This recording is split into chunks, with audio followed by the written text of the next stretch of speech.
Okay, somebody says, I was at an organization where a guy who developed the legacy app died and we couldn't upgrade. Wow. You know how many times I've seen this kind of thing happen? Not necessarily death, but normally, but yes, I've seen that too. I've seen that too, where they had some dude who was with the organization for a really long time. And the dude was brilliant. He wasn't going anywhere. And then he retired. The guy retired.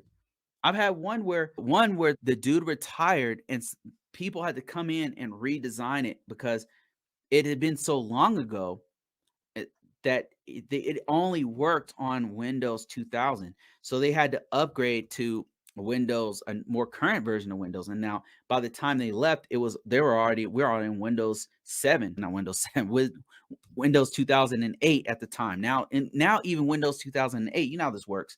Windows 2008 is gone, like it's in the past, and now we're having to move on. So you have to have a change management process, a configuration management process where everything is documented properly so that when we do have to upgrade the software, it can change hands very easy, or not easily necessarily, but at least it can be changed easier, I should say. But yeah, I know what you mean. Like he says he was in an organization where the guy died and they couldn't upgrade a system. Man, that stuff happens more often than you think. And it's not just death, it's people retiring, especially with the boomers. The boomer generation is people born in the 60s, people born from, I don't know, 1940s to 1960s, I think, something like that.